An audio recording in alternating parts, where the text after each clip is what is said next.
Welcome, everyone.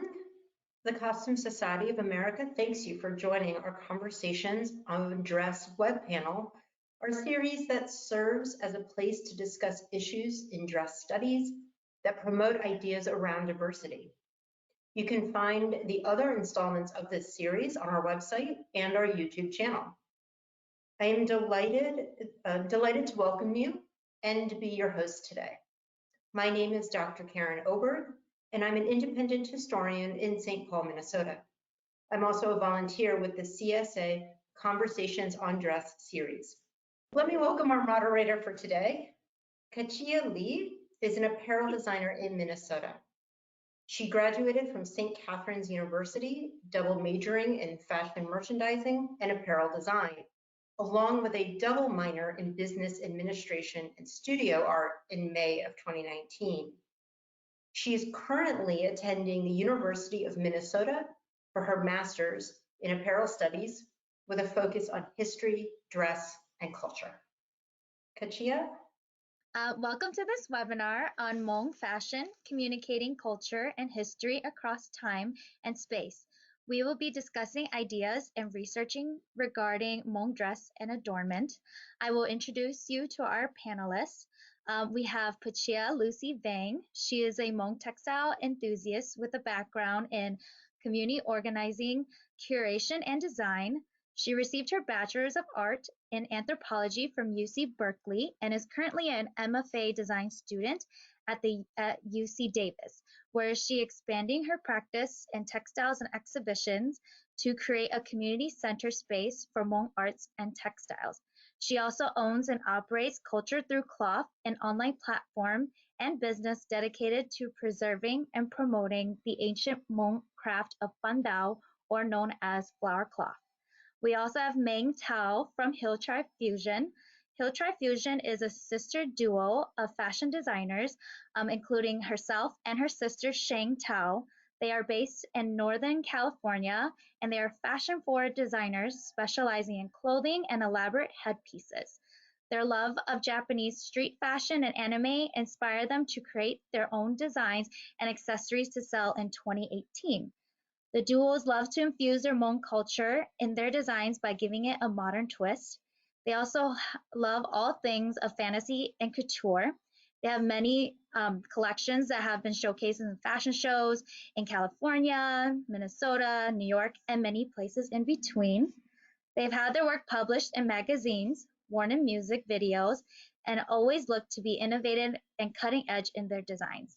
They hope to inspire the youth and other dreamers to never let go of the arts and power of creativity. Oftentimes, with so many competing priorities in life, those items are put to the side. Thank you for being here today. To start our conversation, Pachia, can you give the audience a short introduction to the Hmong people and culture as this applies to textiles and fashion you will be talking about? Yes. Yeah, I can go ahead and do that. So thanks everyone for being here. It's quite exciting to be speaking to you all. And thanks Kachia for the great introduction. So a little bit background on who the Hmong people are and you know how Hmong textiles and fashion or what Hmong textiles and fashion is or are. So the Hmong are a diasporic community, and we live all throughout Southwest China, along with Southeast Asia. We've lived historically in those spaces, but today we're spread all throughout the world, including in the US. And so I'm a Hmong American, and I live here in Sacramento, California. But we actually trace our roots back to the Central Plains of China.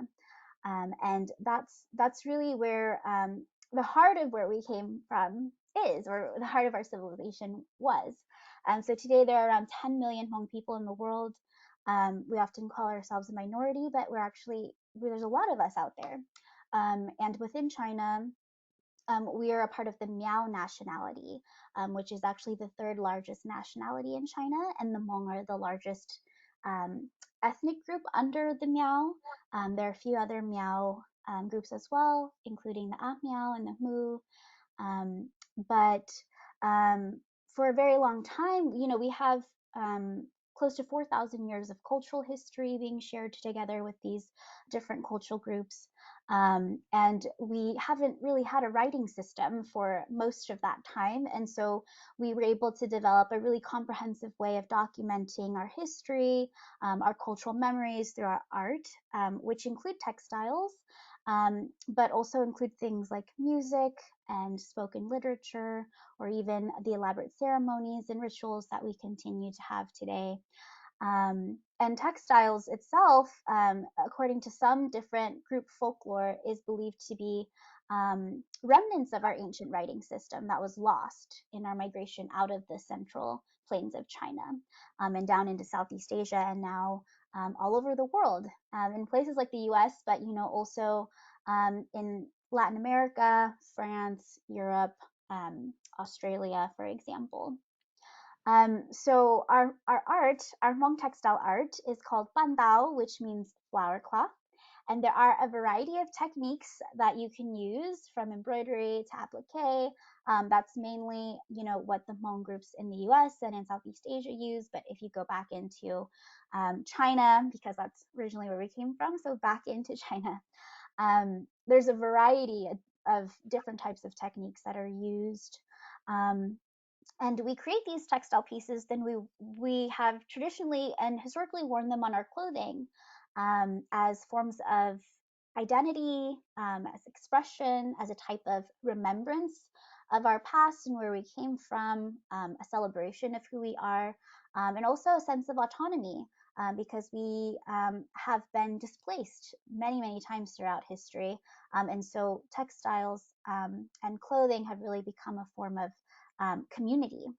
And so although fashion changes, and you can see that very clearly in how diverse our clothing styles are, the one thing that has really been able to stay the same and that connect all of us throughout the world are our textile patterns and the symbols that we create in Mang Thao, that we continue to make and wear today, which is great.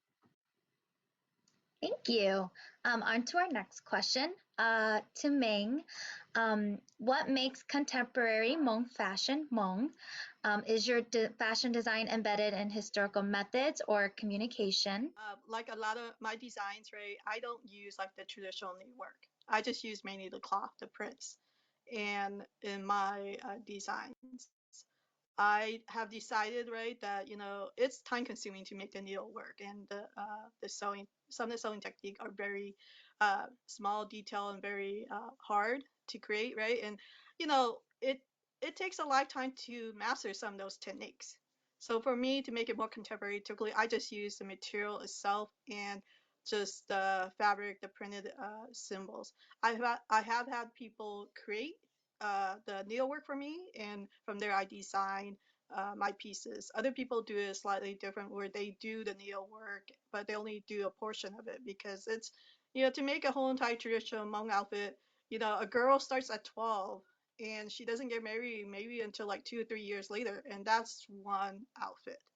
And so for me, I do a couple of fashion shows a year. I just can't, I can't just spend that much time working on the needlework just to produce, my pieces. Yeah, well, I think your work shows like a great deal of how global Hmong fashion really is.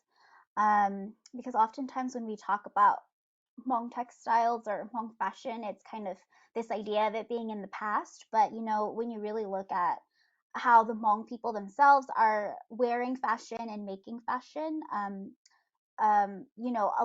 there's a lot of designers out there, a lot of very creative, innovative designers who aren't necessarily making these traditional outfits. And that begs the question, like, what is contemporary, what is traditional? Because there are traditional outfits being made today, and is that considered traditional or is that considered contemporary? And then when you think about what creates tradition, are the stuff that we're making today going to be considered tradition someday? If the stuff that my grandmother wore is traditional to me, whereas her grandmother wore completely different things that she would then wear as a type of tradition to her. So I think that's an interesting question, but there are a lot of there are a lot of like textile manufacturers in China nowadays that are producing Hmong printed textiles along with like embroidered textiles. Um, and there's just a vast array of it out there. And the Hmong market is like really hot and popular right now, especially since COVID started. There's this whole boom of people buying Hmong clothing online. Um, like there were a lot of sellers, I think, I heard it originated in China that just got on the social media and started selling stuff. And that was something we definitely saw in the Hmong community that really popped up in during COVID, during the pandemic, so in 2020. And it's still going to this day. So I know quite a lot of sellers as well. And they're selling all these beautifully made um, items that are made from printed along with um, machine sewn fabrics. And I think when that first started, there was kind of a scare because it's like, oh no, we're going to lose our tradition of creating by hand. But then again, like creating by hand is a slow craft. It takes a lot of time. And to create clothing that can be worn by millions of people, that's really hard to do, especially now in a time and an age where everyone's working and busy, and clothing has always been like embroidering and textile work has always been a pastime as well. Um, but I mean, Hmong, I think your work is extraordinary, and I've always been a very big fan of Hill Tribe Fusion. For me, in my contemporary Hmong fashion, I make a lot of earrings, so I'm actually wearing one right now. But I just like to think that I'm kind of creating these earrings sort of like for the everyday Hmong girl who's like me. Yeah, and we can talk more about that as well. Yeah, I definitely understand, and I kind of do what Ming does as well with my designs. I don't know how to hand sew or even cross stitch that well either, or do any of the Mang embroidery. I do find it very time consuming. I would love to learn it one day, but um, usually all my designs also already printed textiles, things that I can find that are already made, embroidered, machine embroidered. Usually I could just go online and find a seller on Facebook and just buy their fabric, or I can just go to the nearest Hmong village or Hmong town market and easily find Hmong textiles there, and then I would just incorporate that into my designs as well. So I would love to learn how to create embroidery one day and do all those cross stitching and reverse applique one day, but um, hopefully soon. I can move on to the next question. Ming, what do you do to communicate through your designs? Are you communicating cross-generationally? Images are from New York Fashion Week. Before actually in 2019, before I actually went to New York Fashion Week, my sister and I did a fashion show. My sister and I are first generation here. And so we lived in the Midwest. So we live in like it was just me, my uncle's family, and my father's uncle. We just we're surrounded by Czechs and just a lot of Caucasians. And my sister and I we grew up in that kind of atmosphere. So we always felt outside of whichever group we were. Either we were Hmong or if we were American. We didn't speak enough Hmong to be part of Hmong. We didn't speak enough. We look really different from our classmates. So we were always, my sister always felt like they lived in a fish bubble where everybody looked at them. And so that's the thing that, like I always told my mom, she tried to teach me needlework when I was young, but I was never, I was too busy trying to learn and fit into, American society to really care.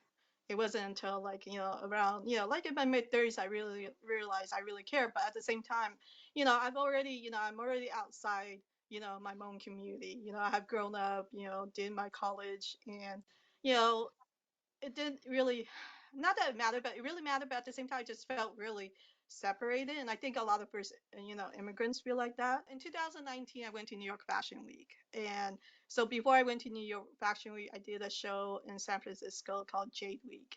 And my sister had requested that, we do a Hmong inspired fashion show, which I did. And then I went on and did a podcast with a group and we talked about, my designs and how does what am I trying to communicate through my design.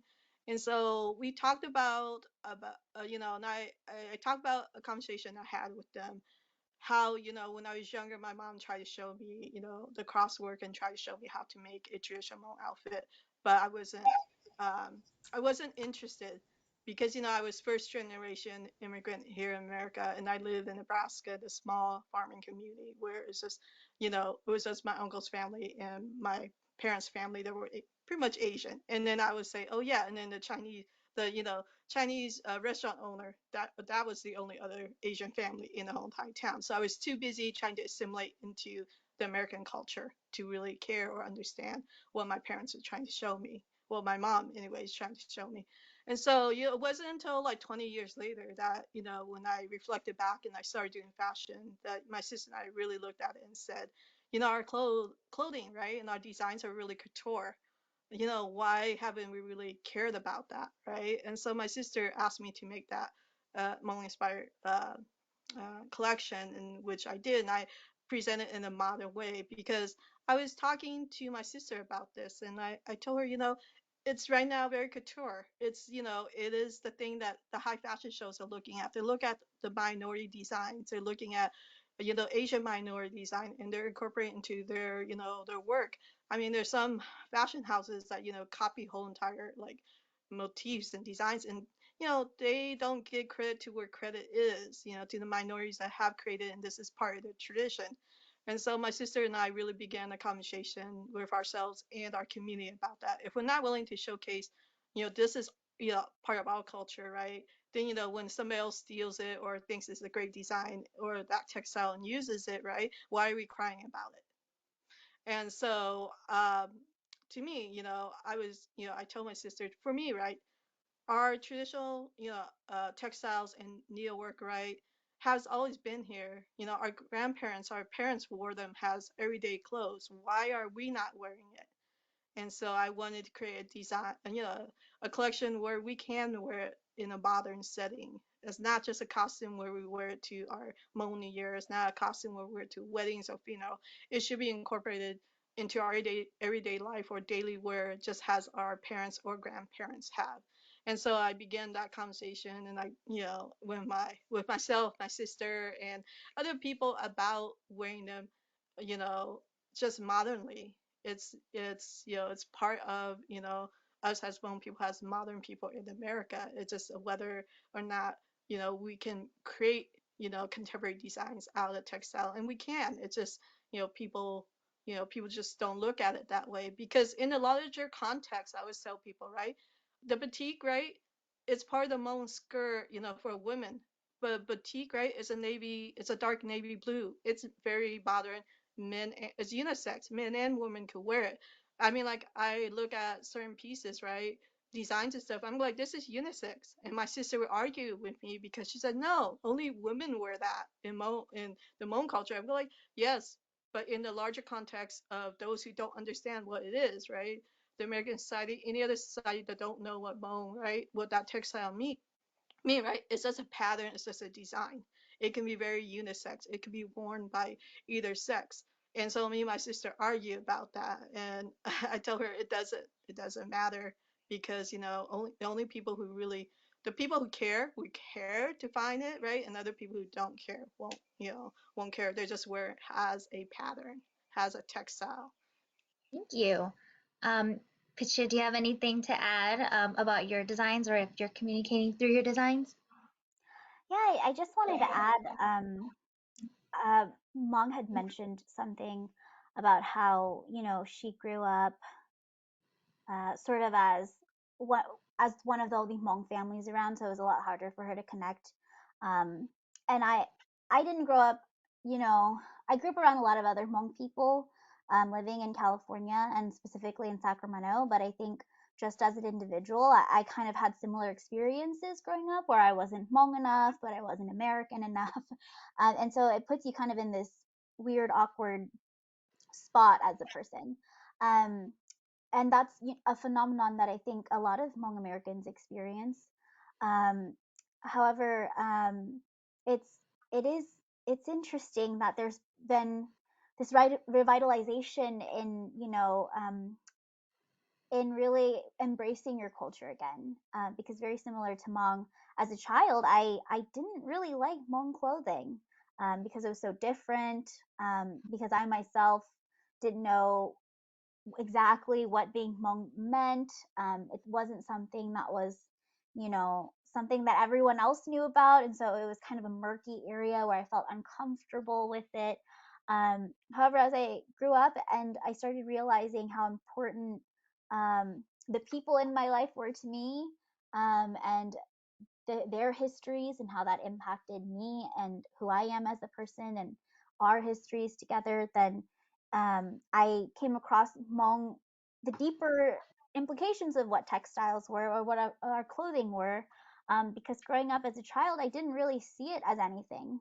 Clothing within this society is just something you wear, or something that you can express yourself with. And I was always really into fashion growing up, as a kid, going to thrift stores and kind of dressing weird and expressing who I was through all of that.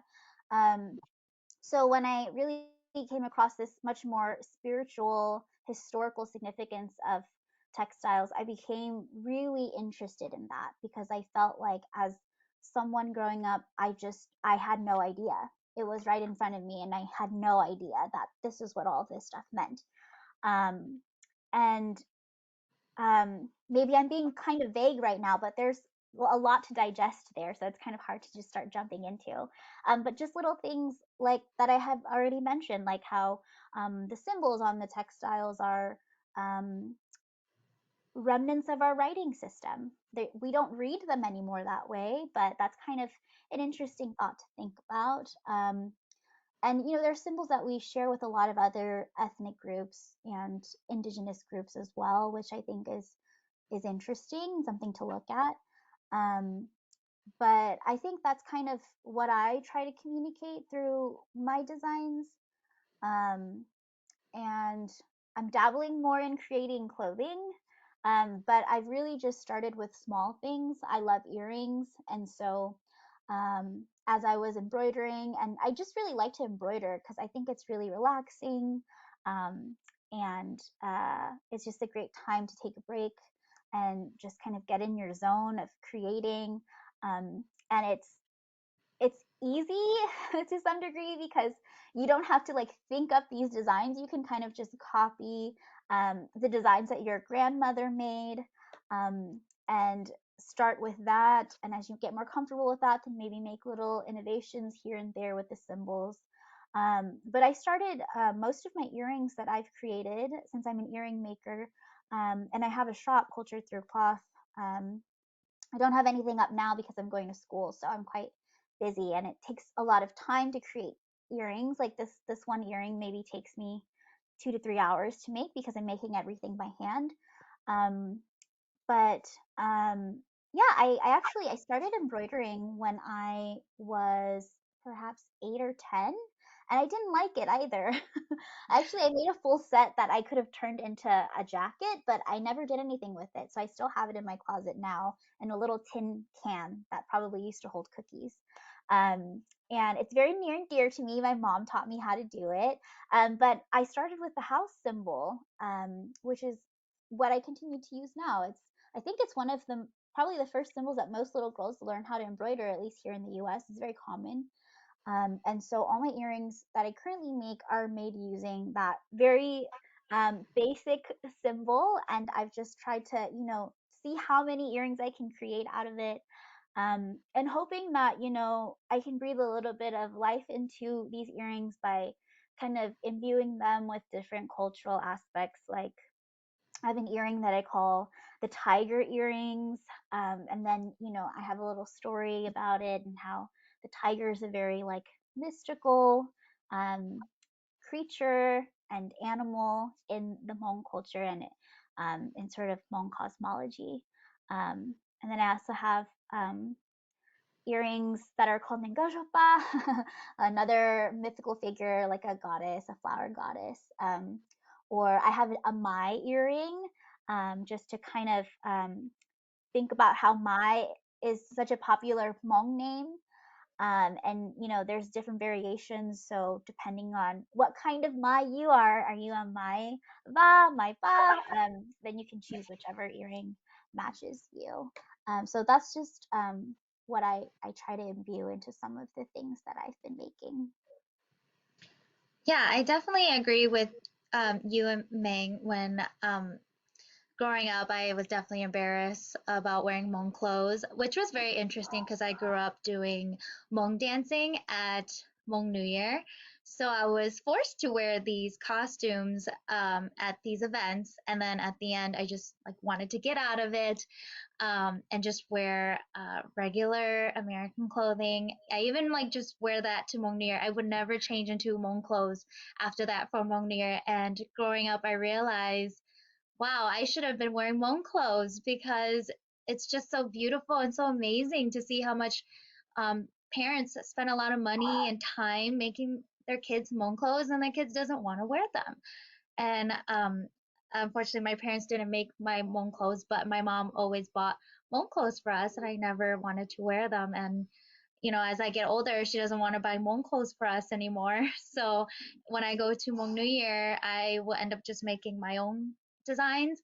And that's kind of what got me into it. Was when I was dancing, I fell in so much in love with the textiles and all the beading and the embroidery that I ended up making my own designs for when I attend these Hmong events, Hmong New Year events, dancing events, so that after I'm done dancing, I can wear my own designs and feel proud to be in them. And for my designs, I do a lot of youthful, very youthful designs like denim jackets with Hmong textiles on it, or even just like a t-shirt with like a Hmong girl or something very simple that you could wear every day as well.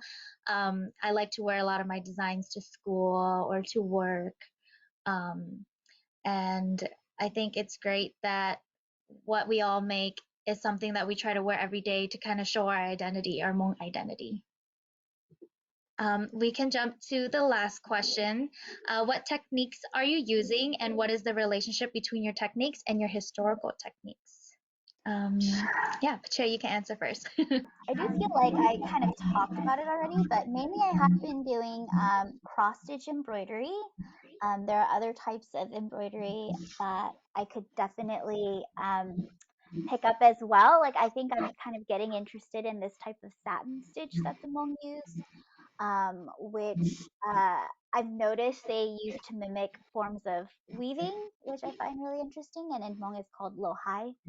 Um, but lately, I've also been getting into more applique work. And so right now, reverse applique is really popular for those of you who speak Hmong or are aware with Japan Mo, um, Hmong outfits and Hmong embroidery. That's super popular right now in the market. But I feel like applique work is super underappreciated, and I really love it. I've been starting to do more of it, and I realized, what a master my grandmother was at it. She's no longer alive, but she's left behind so many beautiful pieces, and sometimes I wish she was still here just so I could hang out and embroider with her, learn from her, because she was just such an extraordinary um, Roundel maker, applique maker. Yeah. Um, but I would love to, I'm also exploring like new types of techniques as well. Like with some of my studies, I've been, doing different types of surface dyes, experimenting with natural dyes, and kind of trying to create new types of fabrics that I could maybe make Hmong clothes out of, which would be really fun. So I sort of keep this type. I think I'd like my work to be for the Hmong people and for the Hmong community. Not that other people can't. It can't be for them either. But I kind of keep that in mind with the stuff that I'm creating and learning about today. Ming, do you want to add anything on the techniques you're using?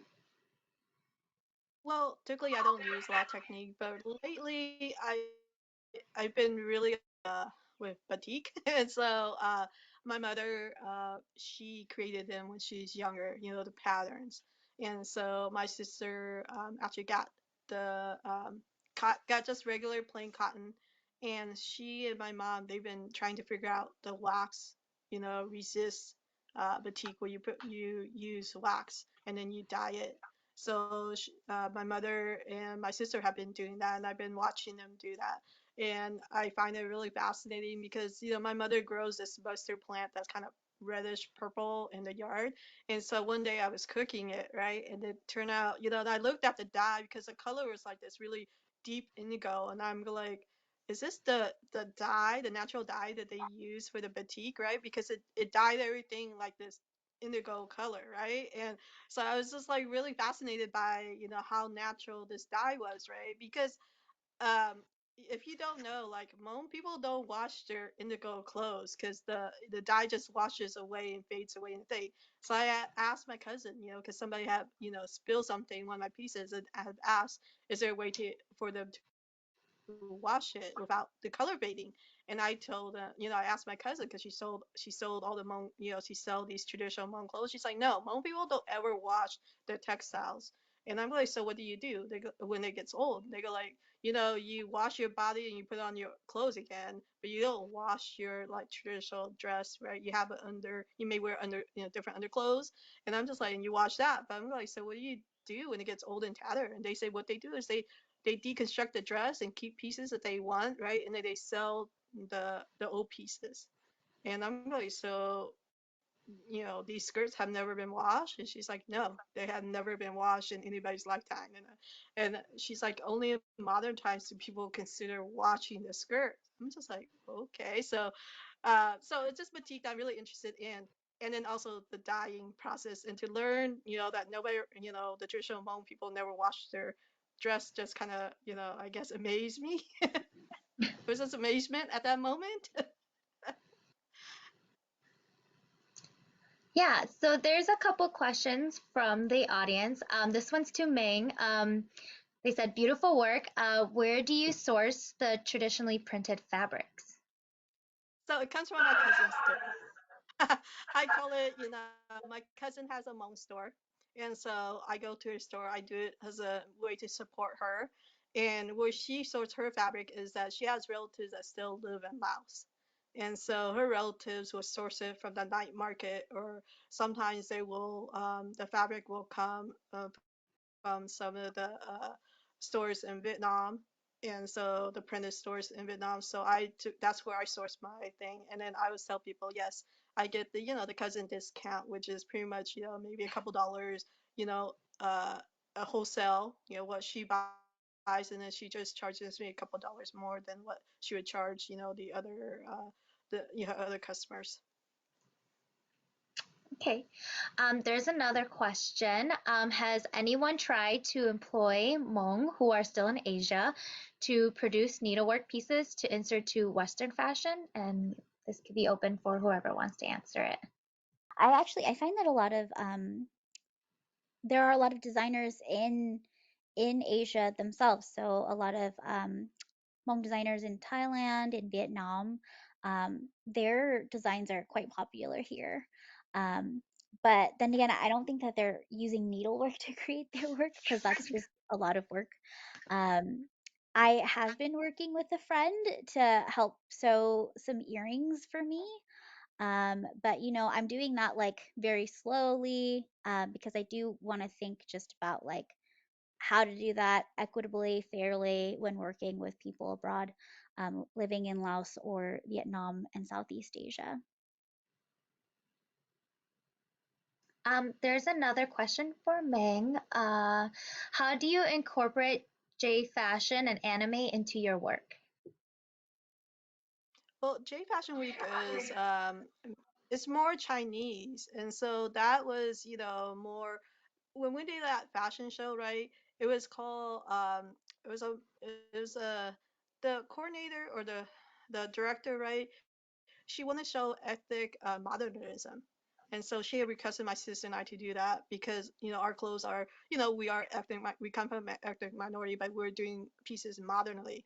And so she had like a couple of other designers designer that showcased, one Vietnam. His design, was more the traditional Vietnamese outfit, right? But the way he did his technique was modern because he actually painted some of his designs on, and his technique was modern versus, he had a modern, techniques on a traditional outfit.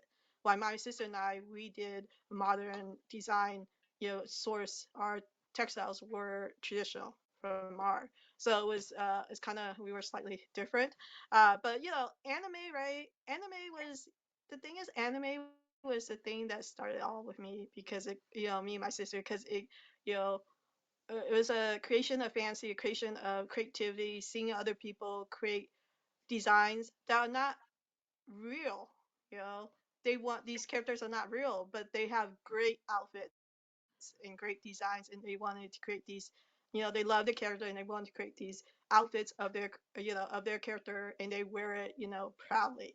And so my sister and I realized, our traditional outfits are really great and very fancy, like, right? Why are we wearing it? It's like we want to showcase it. It's just like, why are we?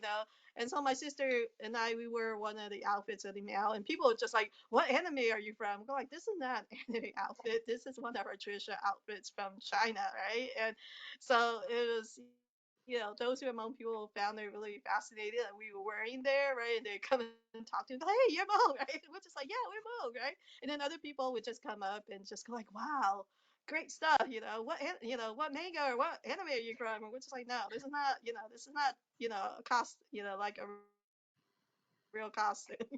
This is one of our traditional outfits. You can consider a costume, right? But it's great. So that's where anime and J fashion we kind of meet. It's all probably due to just coming in, I guess, the cross section, or what my idea was about fashion, and how we trace it together. How everything mixes in our head and creates it. How we output it out. Well, that's amazing. I like that you pull interests and you get inspired by anime and J fashion. And it's very unique. I really like that. That kind of brings my question to Pachia. What inspires you? So if anime and J fashion inspires Ming and her sister, what inspires you, Pachia? Oh, I really love jewelry. Um, so actually, I was Miss Hmong USA 2019, and Oh, wow. when I became Miss Hmong, well, prior I was already like studying traditional Hmong textiles and clothing styles. And then when I got into the world of Hmong pageantry, I kind of realized, whoa, there's like this whole other side of Hmong fashion that I don't know about, in how people like to wear their clothing and their traditional outfits now, in how Hmong pageant winners dress. um and one style was, or like a part of this style was just wearing these like really um big flashy rhinestone jewelry, which I love shiny things. So yeah, I really like big jewelry, and I wouldn't say my jewelry pieces are big at all. They're actually pretty like dainty. But I like that kind of feminine, very chic, maybe even cutesy look, and I try to imbue some of that into my jewelry work. Um, I think that can definitely change. I have a very eclectic style. And so with a lot of what I'm creating now, that's kind of what inspires me. Um, but I definitely like to kind of play with like other styles in the future. That's amazing. Okay, looks like there are no more questions. So I just want to thank you, Pachia and Ming, for being our panelists. Special thanks to the organizers who collaborated on this panel. Very special thanks to Kachia Lee, to CSA VP of Tech, Graham Wetzberger, to CSA VP External, Karen DePaul, the CSA office with Kate On, and Kristen Miller-Zone, who's the Executive Director of CSA. Please follow the Costume Society of America on Facebook and Instagram to make sure you hear about all of the upcoming episodes of Conversation on Dress. and consider donating on CSA's website to the organization to support this and other programming. Thank you.